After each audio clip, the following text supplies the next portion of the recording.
Instant রেসিপিতে আপনাদের আরও একটা নতুন পর্বে সুস্বাগতম।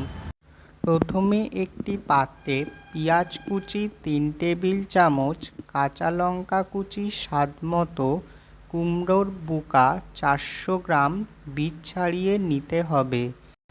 এরপর তাতে বেসন 2 টেবিল চামচ, নুন স্বাদমতো, হলুদ গুঁড়ো 1 টেবিল চামচ দিয়ে দিতে হবে।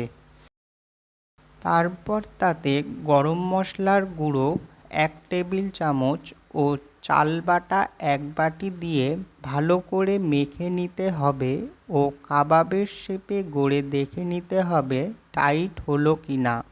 পাতলা হলে তাতে আবারও বেসন 1 টেবিল চামচ দিয়ে টাইট করে মেখে নিতে হবে।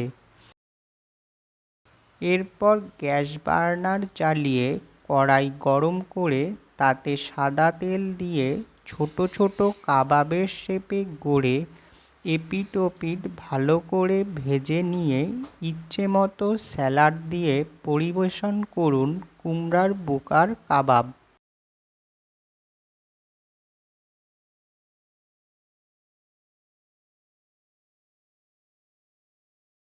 যদি আমার এই পর্বটি আপনাদের ভালো লেগে থাকে তাহলে একটা লাইক, শেয়ার ও সাবস্ক্রাইব করবেন।